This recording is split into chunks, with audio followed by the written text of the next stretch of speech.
I spent over 10 hours live reviewing the most interesting and or most powerful cards each color got in the year of 2024. The goal of this stream was to figure out what new designs, effects, and added redundancy each color got for the Commander format, and in so doing, we will be able to better analyze the state of each color and whether or not the color needed help, needed its efficiency reduced somehow, or was perfectly balanced in the current Commander format. This project took a lot of research and a lot of time, so I really appreciate it if after you're done watching the video, you went ahead and hit the like button for me. It would help me out a lot. With that out of the way, hope you enjoy the video. Trouble in Pairs. It's a game changer. This card is like $30 now because it is just a very efficient draw engine. Lets you skip extra turns. I know that that's like a thing no one actually cares about. As meaningless as that probably is in the grand scheme of things, Trouble in Pairs actually is the first white card that actually is anti-extra turn tech. New territory for white in terms of stacked pieces. And of course, whenever an opponent attacks you with 2 or more creatures, draws their second card each turn, or casts their second spell each turn, you draw a card. So it's, how do you say, very good. Draws lots of cards. I don't think we're gonna see white be getting all of these, like, really push draw engines. I doubt that's gonna be a thing going forward. Hopefully we also see less, plagiarism in art going forward. That would be nice as well. Assemble the players. You may look at a top card of your library anytime, and once each turn you may cast a creature spell with power 2 or less from the top of your library. This is the very first effect white has gotten that lets them cast things from the top of the library. We've had things before in the past, like Verge Rangers, which lets you play lands off the top of your library. This is the first white card that actually lets you play creatures off of the top of your library. Again, new territory, a bit green coated, green pilled. Do we like this? Obviously, we had the whole, like, low power thing, because White's whole thing is not having high stat lines, I guess. That seems to be a theme they're pushing very hard now, where it's like, we got, like, 3 clones of the exact same card, where it's like, when a creature enters, if its power is low, you draw a card. We got, like, 3, 4 different versions of those one year. I'm not sure how I feel about the whole, like, once each turn white draw effects. But then again, I also think that Trouble in Pairs is too far in the other directions. I think it fits, given White's whole thing of small bodies matter. Armed with Proof from the Unalived at Carlisle Manor Precons. 2 and a white for enchantment. When this enchantment enters, investigate twice, so you make 2 clue tokens. Clues you control are equipment in addition to their other types, and have equipped creature gets +2/+0 equipped 2. The biggest comparison to this is Bludgeon Brawl. Each non-creature, non-equipment artifact is an equipment with equip X, and equipped creature gets +X/+0, where X is that artifact's mana value. I believe this is like the only white card in existence that turns, first of all, turns random artifact tokens into equipment, giving them like an extra mode almost. It's also white and not red, which is, as you've seen, the only color that really gets this sort of effect. I'm curious to see if this design gets pushed more. I'd love to see white kind of be this like utilitarian color where they have the ability to give like non-creature tokens other uses besides just what they're meant to do. I would love to see some more designs of that. Like, it'd be cool to see like sacrifice artifact tokens to make constructs or something like a salvaging or something like that. I think it's a cool design. Not very powerful, of course, but I think it could lead to some very interesting designs down the road in the future. Moving on, we have Merchant of Truth. 2 white for a Angel Detective creature, 2/5 flyer. Whenever a non-token creature you control dies, investigate. Clues you control have Exalted. Yo. So once again, it sort of plays into the whole, like, giving non-creature artifact tokens a use beyond just what they're meant to do, which I like a lot. I kind of like the whole utilitarian color. Also, this is a white card that gives you draws on death, which is kind of wild. That sort of thing is like exclusively reserved for black. The biggest comparison I can think of is Harvester of Souls. This thing is from like Avacyn Restored block, or set rather, not block. Innistrad block is the correct term. When non-token dies, draw a card. Also gives her clues Exalted, which is nuts, considering she herself is a flyer. Again, we see the whole like artifact tokens getting extra uses, which I'd love to see that design push more in future sets. Wojek Investigator, 2 and a white for a 2/4 Angel Detective. Flying Vigilance 2/4. Getting your upkeep, investigate once for each opponent who has more cards in hand than you. Interesting thing here, it's each opponent. So they actually didn't restrict this thing to the once per turn restriction. So if you have 0 cards in hand, she can investigate 3 times. Now, of course, you gotta pay 6 mana to draw your 3 cards, but still kind of gas. I know this was a clue-themed set, but since Wizards seems to be, I say very against white card draw when this was also the same set they printed Trouble in Pairs in. Since they seem to be against giving white lots of really good card draw, I'm curious if clues might become even like evergreen in the future at some point, where white's card draw just almost always says investigate rather than draw a card. And then white's whole thing maybe could be using clues for things beyond just sacking them for a card draw. Doorkeeper Thrull. Artifacts and creatures entering the battlefield don't cost abilities trigger. Pretty basic. What matters here is the flash. The flash is what matters here. Like a lot. I know we've had like Tocatli Honor Guard, where only creatures entering cause abilities to not trigger. This thing is like way better. It's got flash, it's got flying, and it stops both artifacts and creatures entering from causing abilities to trigger. Really pushed. The fact that it's flash kind of makes it this like pseudo counterspell almost. I am always for white getting more flash shenanigans. I think white just kind of has always felt like a flash color to me. I also have felt like white is a card that could totally get counterspells. Just like hard counterspells, not reprieve. No, like give white a cancel. No. I think they totally could, and it'd be like fine. But maybe I'm tweaking on that, chat. It is symmetrical, which makes me not like it as much, but I do not hate it. True, I mean, it is symmetrical. It's honestly not very often that white gets something that only stops your opponents. Archive of Myria only stops non-basic lands your opponent's control from entering untapped. So you can play non-basics just fine. Your opponents cannot. Like I said, the main allure here is the flash. I think the flash sets this thing to like really good if you can find the right, shell for it. Moving on, we have Unexplained Absence. 3 and a white instant. For each player, exile up to 1 target non-land permanent that player controls.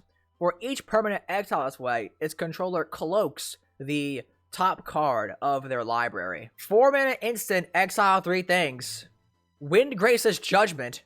Eat your heart out. 5 mana instant for any of your opponents. Destroy target non-land permanent that player controls. 4 mana, exile them, and they get a worthless 2/2 that maybe they can turn up at some point. Just a really good value card. Like, you get so much card advantage on this, and it's exile, it's instant, it's a 3-for-1. Just a really good value card. Like, there's nothing really, like, inherently interesting about this. Not much to say here. This is just, like, an insane value card for your white decks. Play this. It's 30 cents. Delney, Streetwise Lookout, 2 and a white, human scout creature. Creatures control power 2 or less can't be blocked by creatures of power 3 or greater. If an ability of a creature you control with power 2 or less triggers, that ability triggers an additional time. We have a white Panharmonicon. Panharmonicon? That's, like, white exclusive? I don't think white has gotten effects of this. We had Elish Dorn and Gandalf. We had Gandalf before. This one's 3 mana and also gives your low power creatures unblockable. All the token doublers. That's not really the same thing though. Token doublers specifically care about tokens. Delney here cares for like every small creature's trigger. Unblockable in white. I don't think that's a very common thing. 28 cards say can't be blocked on them. Kinda wild. So, very interesting design for white here. We have Immortal Obligation. 1 white for an instant. Return target creature card from an opponent's graveyard to the battlefield under their control with a duty counter on it. For as long as that creature has a duty counter on it, it is goaded, can't attack you or a permanent you control, and can't block creatures you control. Very strange. I don't know how to even feel about this one. So you reanimate something from your opponent's graveyard to their side of the field. Reanimate something in your opponent's yard on their field, and then that creature can't attack you or planeswalkers you have, and also can't block your creatures. So it's like you take your opponent's biggest thing and say, hey, go wreck house, but don't touch me. Don't touch me there. Also, 2-minute instant for that effect. This is one of those cards that like you really can't judge from the face. You have to actually play it and give it a shot to actually determine whether or not the card's actually good. It specifies that it is goaded, but still can't attack you or a permanent you control. So even if you end up in a scenario where it's only you and the person whose thing you reanimated left in the game, the thing you gave them back still can't touch you at all, because it's not just goaded. It's goaded and also can't attack you or a permanent you control, and also can't block creatures.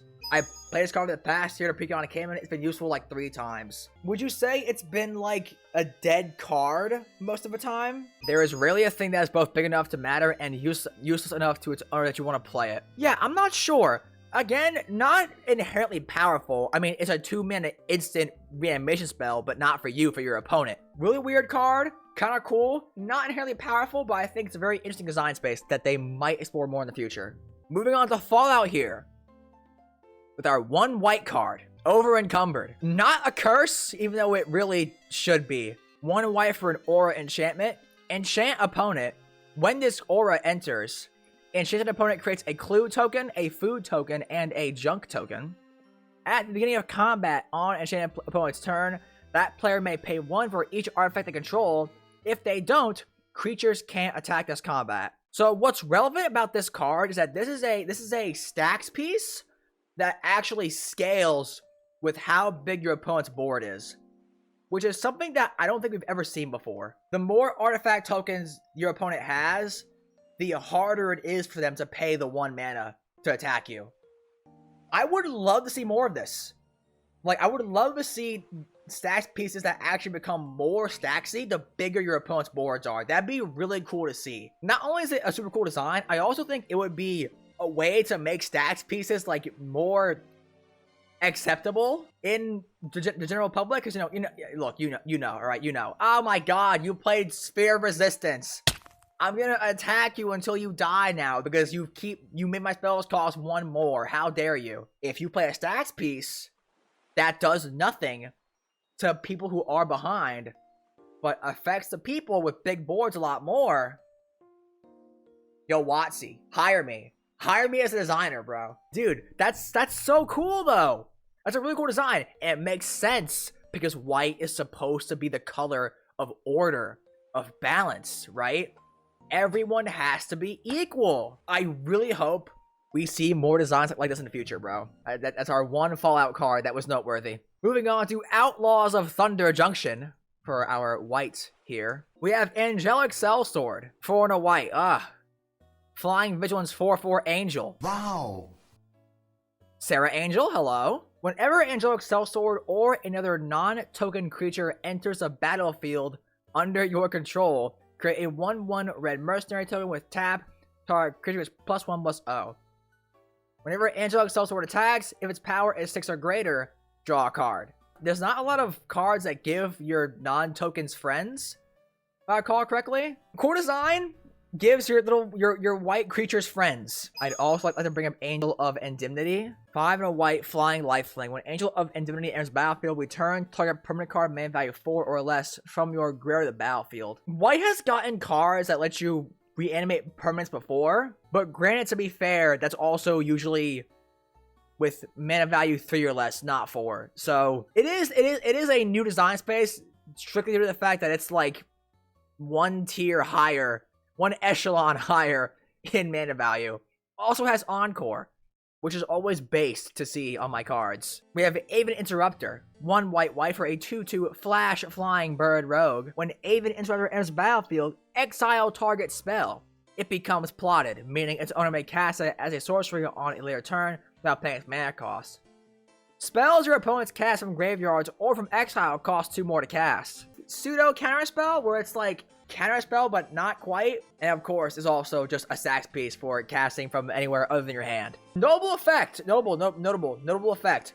The fact that it's exile target spell means it actually gets around, can't be countered on cards. Claim Jumper, 2 white for a 3/3 rabbit mercenary creature with vigilance.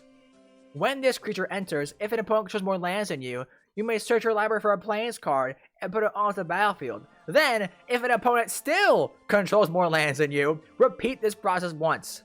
If you search your library this way, shuffle. So I personally, my opinion has always been that I actually really don't like the design of white cards that's like, this card only does something if your opponent is ahead of you. Because I think that sends a message that, like, this color can't do cool things unless it's losing. Kind of. Not exactly. It's not exactly that message, of course. I don't want my white deck to get a bunch of dead cards if I'm in the lead. Right? I don't like that. I'm not a big fan of that design space. What is notable, however, is that this is... You get not 1, but 2... Knights of the White Orchid effects on a stapled together on 1 creature. Kind of wild. Also, he just has a very good body. 3/3 vigilance for 3. It probably still dies in combat because it's only a 3/3. Bugs Bunny, yeah. Sand Scouts, 1 white for a human scout creature, 2/2. When this creature enters, if an opponent controls more lands than you, search your library for a desert card. Wow. Again. Another one of these cards. Put it on battlefield tapped, then shuffle. What if you wanted to be a Knight of the White Orchid, but God said deserts? You get Sand Scout. That's what you get. Whenever 1 or more land cards are put into your graveyard from anywhere, create a 1/1 red, green, and white Sand Warrior creature token. This ability triggers only once each turn. Put into your graveyard on a white card. Very interesting. But sand is coarse and rough and it gets everywhere. Yeah! Bro, when we get Star Wars vs. Beyond, I want to see deserts be a main theme of the set, bro. And then Anakin has, like, desert hate. Deserts enter the battlefield tapped and don't untap during the opponent's untap steps. Oh my god. Absolute cinema. Give me that, bro. Make Anakin hate on desert decks. Again, we keep seeing more of these, like, if you're behind on lands, you get more. We're probably going to reach a point pretty soon here where it's like your entire ramp package in your white decks can just be these, if you're behind on lands, ramp them like little dinky creatures. I actually want to see, how many cards are there in white now that have this text box? We have like 8-ish right now, 8, 9, 10-ish, somewhere around that line, depending on what your metrics for passing are. Maybe by the time 2026 rolls around, you can have your all rinky-dink, like, small white creatures that grab planes if your opponents have more lands than you. Final Showdown seems pretty good. Funny story, it's actually the next card on our list. So good, what's the term I'm thinking of here? Good intuition. Like the blue card that's not banned for some reason, but Gifts is. Final Showdown. 1 white mana for an instant. Spree. Choose 1 or more additional costs. For 1 extra mana, you can have all creatures lose all abilities until end of turn. For 1 generic mana, you can choose a creature you control. It gains indestructible until end of turn. For 3 and 2 white mana, 5 mana total, you can destroy all creatures. Now chat. 6 mana. Destroy all creatures. A little expensive, but it's also an instant, so you can't be too mad. 2 mana save a creature. Pretty good. 2 mana, all creatures lose all abilities. Is actually a brand new effect on a white instant. We've had humility before, I guess. but everyone hates that card because it makes Commander games miserable. But yeah, we've actually like never had a white instant that causes all creatures to lose all abilities. There's Humble, but that's target creature. So white now has its own version of sudden spoiling. I feel like you either hate or love this card. There's no in between. You either think this card is like horrible and worthless and terrible and like unplayable, or you think it's like really good, amazing silver bullet shot card. I personally don't play it because I don't own one and I don't feel like buying one. I also have never played spoiling to begin with either in my black decks, so not sure how good it is, but I think white should get more effects that have creatures lose all abilities. Also would be a good way to kind of combat the indestructible epidemic going on right now. It feels like you need exile now with your removal because so much dangerous stuff is just indestructible. Spree is great, makes a lot of cards, Swiss Army knives. Usually when it comes to modal cards, what happens is you're paying extra mana for the flexibility. A good example I always like to bring up is Insidious Will from Kaladesh. The set name, not the plane, the set name, Kaladesh. 4-mana counter spell is not good. 4-mana redirect is not good. 4-mana copy is not good. 2-mana make all creatures lose all abilities. That's a fair rate. 2-mana save a creature. Considering how green has like 5 1-mana spells that give a creature hexproof and indestructible for some fucking reason. I don't know why. I'm not sure. You know what's all right. You know what, chat. Can I vent? Real quick? Blacksmith skill. This was the very first 1-mana spell that gave a permanent hexproof and indestructible. Right? When this card got previewed, I was so hyped. I was like, yes, white should be the color of protection. Right? Yes. So cool, right? Yeah.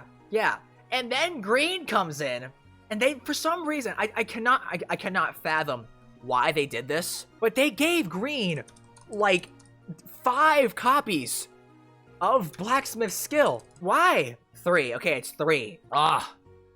Defender Rider, Tyvar Stand, Temio Safekeeping. Green just has to do everything now. Of course. The game changer list, 3 cards that no one plays. As I'm sure you can tell, chat, there is absolutely no bias on this stream, by the way. We would never have bias towards any colors when we get to our end game ranking of the colors here. We ride at dawn. 2 and white enchantment. Legendary creature spells you cast have Convoke. Whenever your commander attacks, create a 1/1 red mercenary creature token. White is the token color. This is essentially like a white cryptolith, right? It's a little different because you can only tap your creatures for legends, but as reparations, you get the ability to for your commander to make tokens for you. Super on flavor. White has always kind of felt like the color of community. So being able to give your tokens extra uses beyond just the fact that they are tokens, really cool. I hope we actually see more effects like this that actually give your little token creatures actual uses beyond just casting an anthem and swinging with them. All right, moving on, chat, to Modern Horizons 3 for white here. Argent Die. What? French detected. What? No. What? Oh god, wait, no. I want English to English. I want English to Can I oh my god. Oh no. Chat, hang on. No, Silver platform. Absolute cinema. Argent Deus. Fuck. 1 white for an artifact. It enters with 2 oil counters on it. Someone called Diddy. Whenever 2 or more creatures attack, put an oil counter on its artifact. Pay 2, tap it, remove 2 oil counters from its artifact. Exile another target non-land permanent. Its controller draws 2 cards. Hello? Pay 2 mana. Exile a token, draw 2 cards. That seems pretty good, chat. And also, it can just be like an oblation, I think is what it's called. Kind of. It's not the exact same, right? Yeah, oblation is you shuffle the permanent into their library and draw 2 cards. This is just straight up exile. You exile a permanent and they get 2 cards back. Really good modal card. It's 12 cents. I don't know why. In what world is this thing not like two bucks at least? Also, it's whenever 2 or more creatures attack in general, not just yours. So you could potentially be getting up to like 4 oil counters a turn. You could be getting 4 ditties a turn, bro. That's crazy. Again, really cool card. It kind of is like an aristocrat card in white where you can exile your tokens and draw 2 cards. I know it technically doesn't count.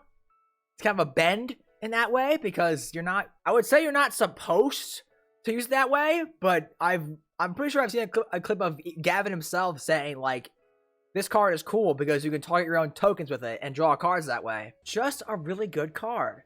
And pushed. It's almost like Modern Horizon sets are not balanced at all. That's pretty weird. Charitable levy. Am I saying that right? Non-creature spells. Cost 1 more to cast. So it's Sphere of Resistance for non-creatures. Whenever a player casts a non-creature spell, put a collection counter on this enchantment. Then, if there are 3 or more collection counters on it, sacrifice it. If you do, draw a card. Then, you may search your library for a Plains card and put it on the battlefield tapped. For 2 mana, chat! It's Sphere of Resistance, Rampant Growth, that cantrips. For 2 mana. Now, you might say to yourself, but bounce man, what if I want to cast non-creature spells? Don't. Make your opponents pay for it. But bounce man, what if I'm in an all-creature pod? I don't know. Rip bozo. Sorry. Womp womp tier. Honestly, just a lot of value here. Seeing a stacks piece also ramp you and replace itself is kind of nuts. Flare of Fortitude, chat. 2 white. Instant.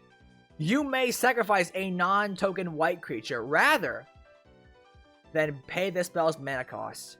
Until end of turn, your left total can't change, and permanents you control gain hexproof and indestructible. I would say, like, budget to Fairy's Protection, but they're also, like, inherently very different cards.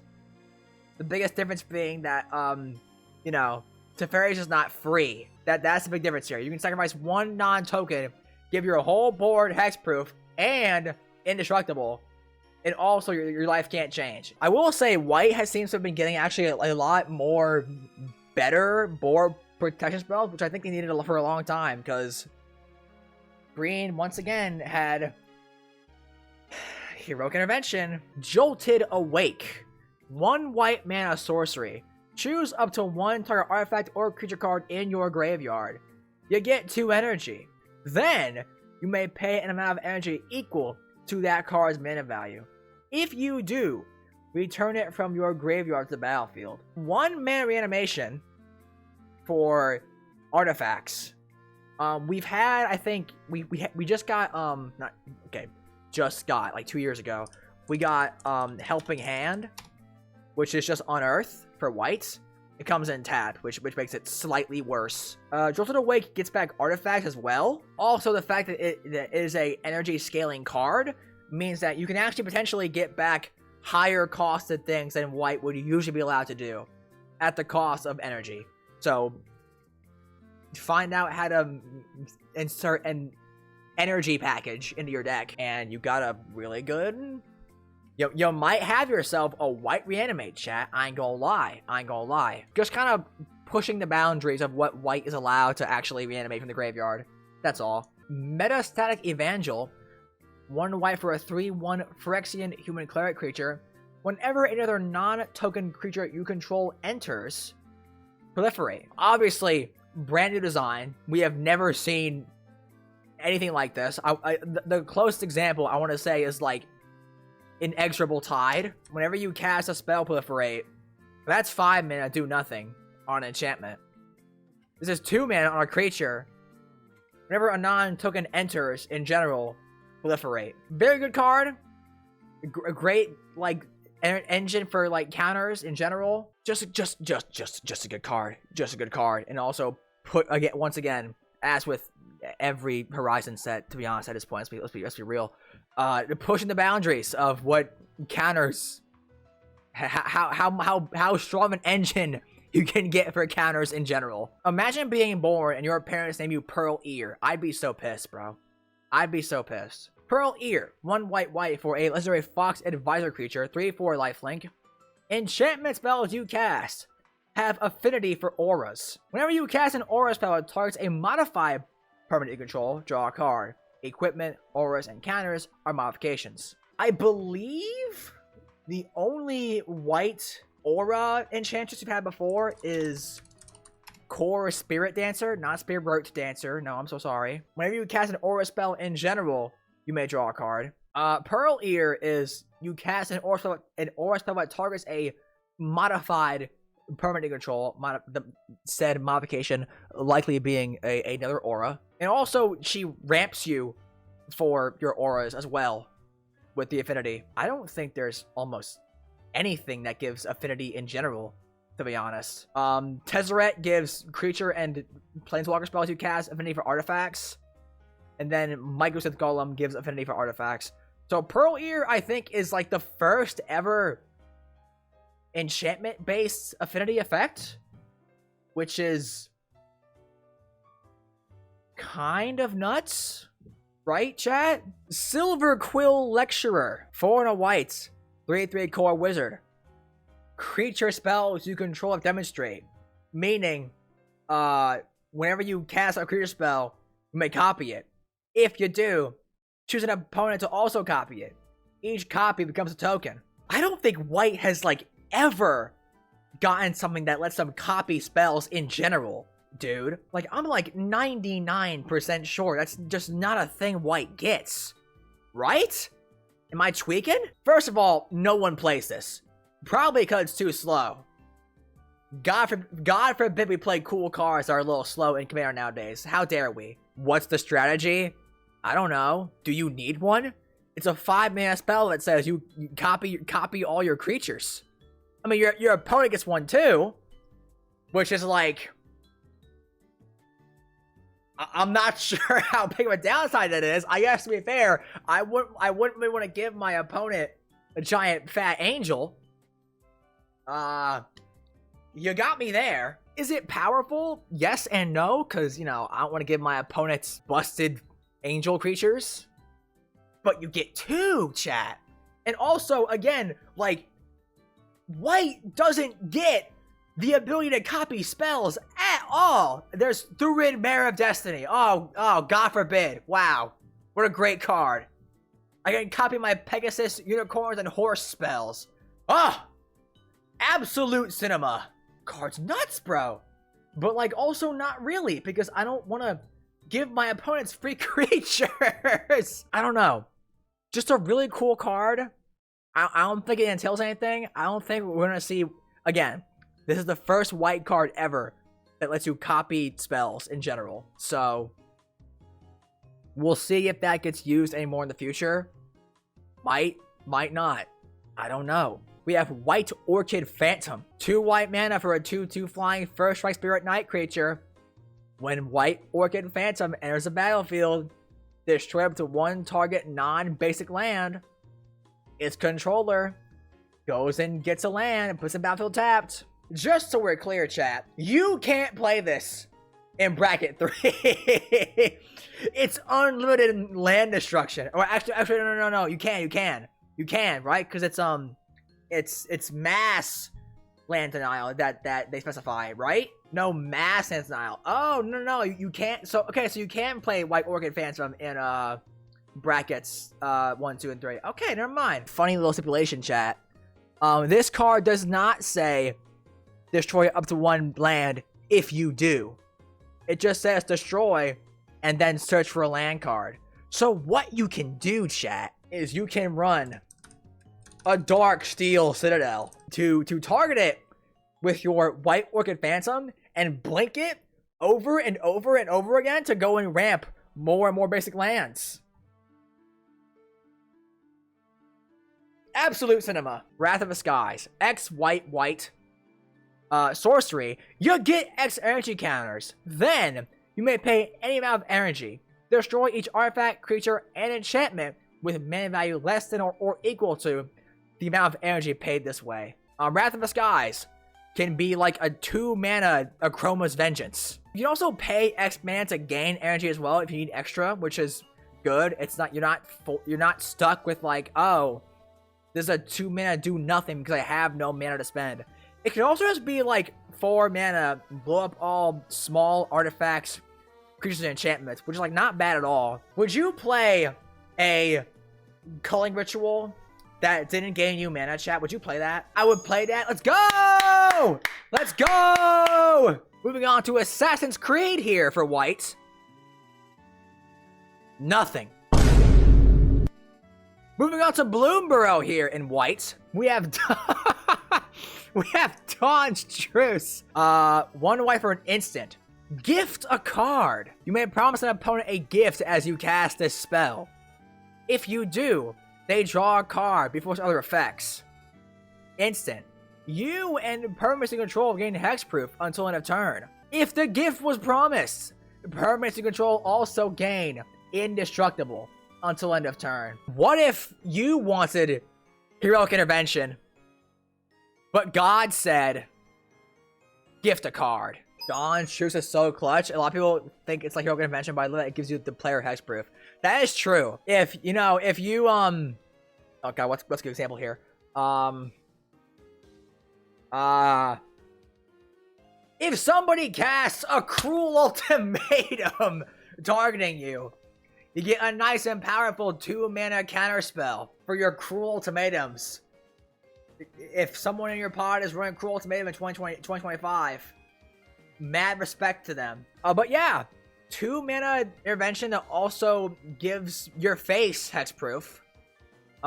Your opponent also draws a card, but does that matter in a 4-player format? Oh no. 1 card, probably gonna be a basic land or something like that. This is notable because it's like the first actually good white protection spell that's 2 mana. I guess you could say that like Surge of Salvation counts as well, but or not this thing. What is it called? This. You could say that this is like the second like a 2 mana protection spell because it's got Convoke. So you're not actually paying mana for it. Dawn's Truce, white now finally has a heroic intervention that does give your opponent a card, one card, but there's upside for that reason. It gives you hexproof as well, which is respectable. Respectable. Dewdrop Cure, 2 and a white, sorcery, gift a card. Return up to 2 target creature cards each with mana value 2 or less from your graveyard of the battlefield.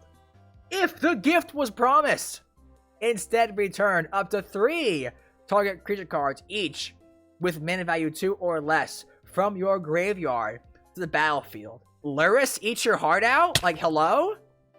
Okay, 3 mana, reanimate 3 creatures in white of all things. Closest example of this is like Patch Up. White has gotten cards in the past that say like return multiple 1-drops to the field. Patch Up being you can return 3 1-drops or a 2 and 1-drop or just a 3-drop. And then Proclamation is 3 mana sorcery, return up to 3 target creature cards with mana value 1 or less from your graveyard to the field. This is easily the strongest one of these effects we've ever seen.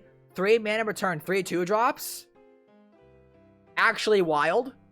So much value for 1 card. Your opponent gets a card. Wow, who cares? I mean, it's a downside, but you know what else is a downside? Getting stabbed. Look at that gift card. I love Perch. Nah, there's no way you love Perch protection, bro. Nah. There's no way.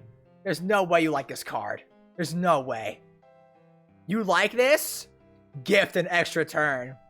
Yes. Hello? Is it based or cringe department? I kind of don't know. I mean, it's based so you like this. It's also kind of odd that you like... I don't know. It's a cool card. That card is good. I play it in my city deck unless someone kills someone else while I phase out. It's an instant. Yo, real quick on your end step, take an extra turn, bro. That's kind of funny. I'll give it to you. It's kind of funny when it's like, dude, what the fuck? Why'd you do that? Why did you give the guy in the lead an extra turn? You know what? I'll give it to you.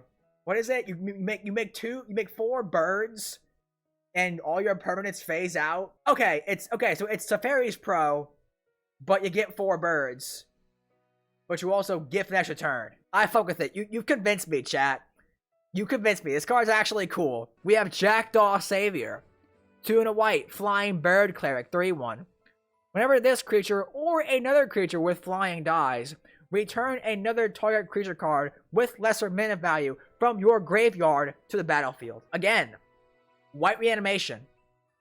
Also has like some insane synergy with the moth from Ikoria. The moth returns things with flying counters, and Jackdaw Savior returns things without returns.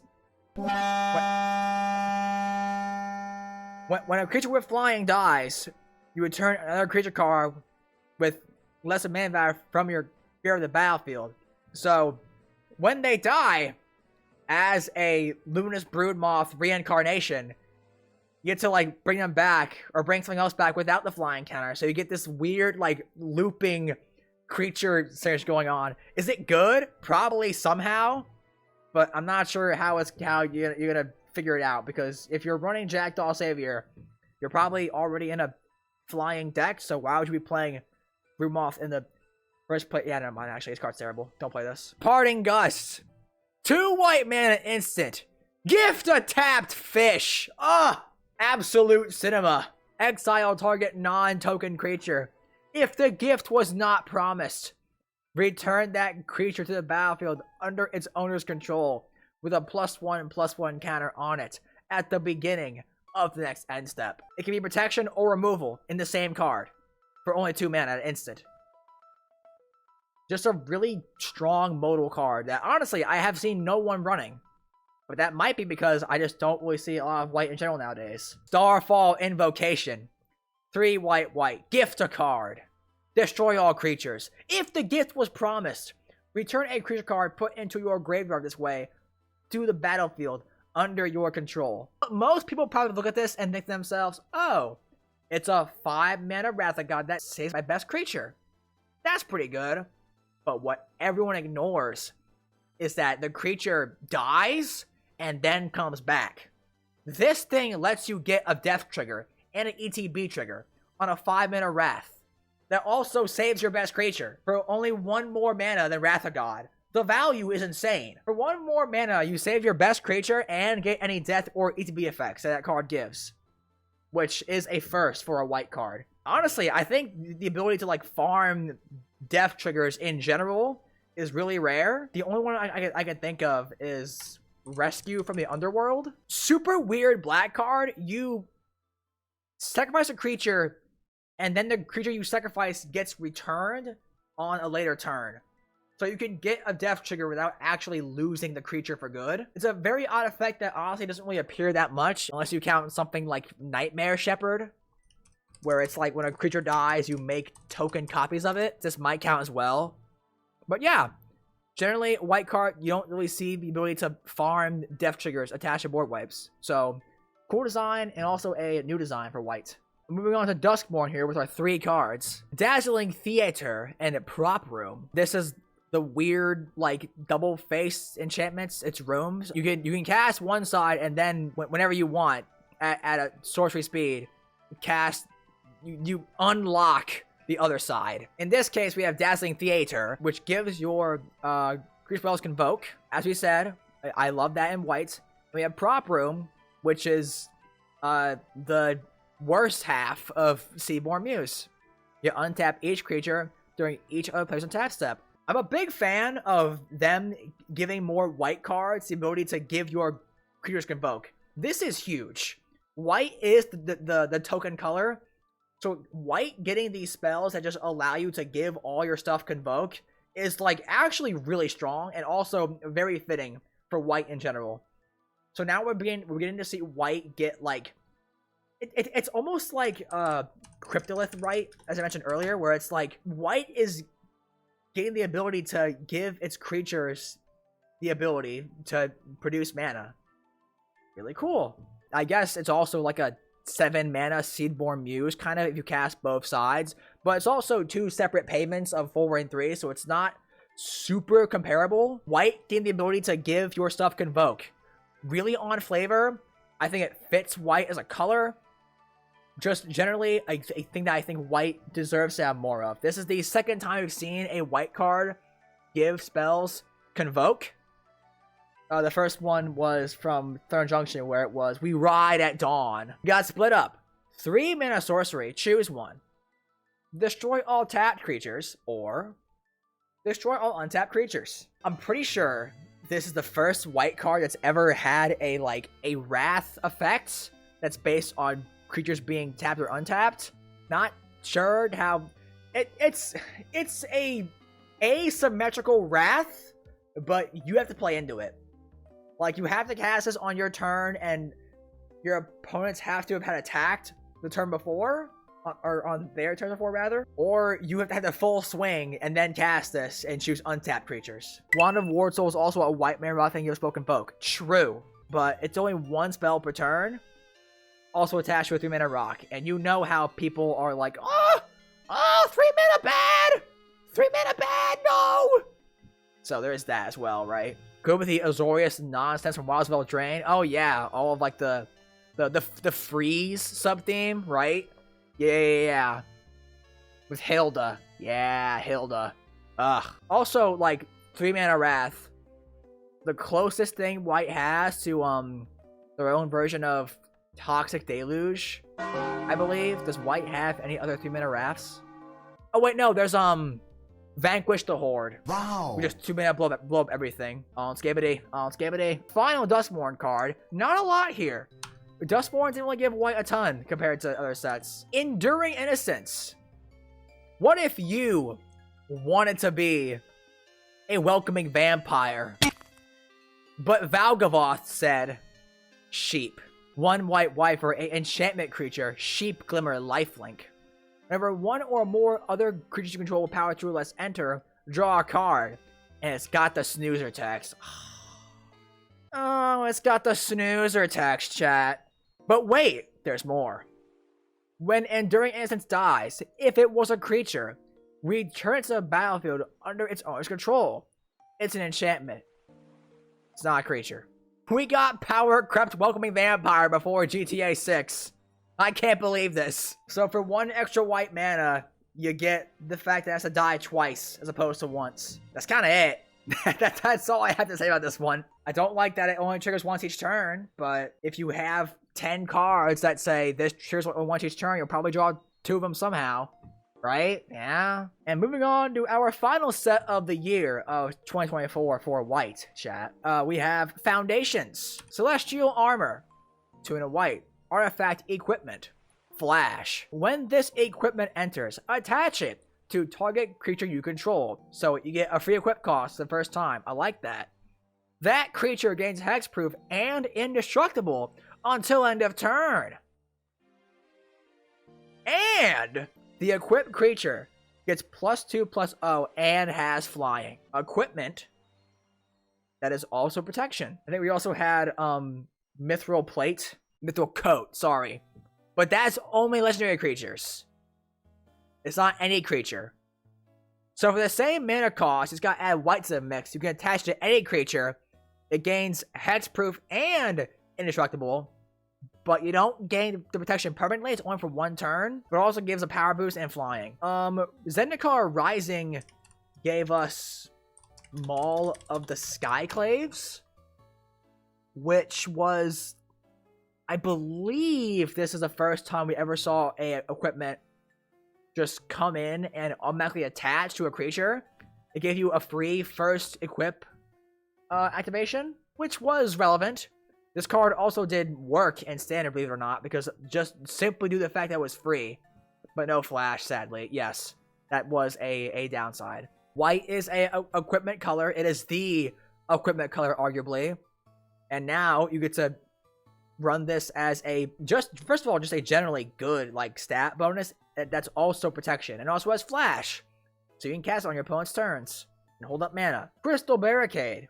1 white artifact creature wall, defender. You have hexproof. Prevent all non-combat damage that will be dealt to other creatures you control. So white has gotten you have hexproof before. The example I can think of that first comes to mind is Shalai. Shalai gives you hexproof, period, on a 4-mana creature. And white has also gotten cards that prevent non-combat damage before with Blessed Sanctuary. This is a 5-mana enchantment that prevents all non-combat damage to you and creatures. 3 mana for you have hexproof. 5 mana for prevent all non-combat damage to creatures, plus some upside. This is 2 mana that does both. Very pushed design. White's not really getting anything new here. It's more so the fact that it just does so much for so little mana. Goated card, as someone in chat said. Our final card for white, chat. Exemplar of Light. 2 white, 3/3 flying angel creature, 3/3. Whenever you gain life, put a +1/+1 counter on this creature. Whenever you put 1 or more +1/+1 counters on this creature, draw a card. They finally gave life gain an actually good payoff. Can you believe it? Can you actually believe it? They finally gave white an actually playable life gain card draw effect. Only took 30 years. The next best thing is like what? Well of Lost Dreams, I think. Where you gotta pay 4 mana for a do nothing card, where you gotta pay X every time you draw the cards. This card is still good. Don't get me wrong. It's more so the fact that it's like, you gotta like pay 4 mana up front to do nothing. There's Dawn of Hope, but you gotta pay 2 mana every time. That's pretty not good. Fat fasting, chat. Ugh. If you would begin your draw step, you may skip that and step instead. If you do, you gain 2 life. Ugh. It's power. It's power, chat. There's Sigarda Splendor, I guess, but that's like an upkeep trigger. And there's the Gaffer. Okay, the Gaffer is probably like the next best thing for actually good life gain card draw. And that is the final card for our white category. So, chat, where do we think white stands? My personal opinion, I think white is easily the hardest color to judge on its face, because it has so many cards where their efficiency fluctuates throughout the game. We just saw white got like, I think 2, even 3 cards that are like, oh, this card only does something if your opponent's ahead of you. So there is that aspect as well. I think white right now, first of all, we should clarify 100%. White has gotten a ton of new support for Commander in the past, like, 2, 3, 4 years. Like, it's definitely the color that has gotten the most help out of all of them. We just saw white got a ton of new effects that it like either didn't get before, or a ton of like new bonuses to designs they already got beforehand. As I was saying, I think white is easily the hardest color to judge on its face, because it's, as someone in chat said, it is a very situational color between stacked pieces and the ramp not working once you get enough lands. I think someone in chat said it pretty well. When are opponents not ahead of white, right? Hot, funny, rhyme. One thing I always think back to when it comes to white as a color is like, when you put white by itself, it becomes a very generic, like, streamlined color. You're either playing life gain or you're playing tokens. There's also stacks as well, but it kind of feels like white is like narrow, I guess. Is it fair to say white feels narrow, chat? Because it feels like you gotta do life gain, tokens, or stacks, and that's kind of it. Chat is saying balance for most part. I think I agree. Like, white has gotten some insane haymakers over the past few years. Farewell, for example, is a very strong board wipe, which I think white deserves 100%. It's gotten a lot of actually really good card draw that's not, but even like besides Trouble in Pairs, right? We've gotten Merchant of Truth, Wojek Investigator. We've gotten the life gain card. We got Exemplar of Lights in Foundations. assemble the players. We also saw white is getting actually getting like convoke enablers now too. Like now they're actually getting ways to give like before it felt to me like the only thing your tokens did was just be tokens and they did nothing until you actually got an anthem on board. We're seeing now that they're actually that Wizards is pushing for the ability to give all of your tokens abilities besides just being able to attack. Like we saw with Armed with Proof, turns your clues into equipment.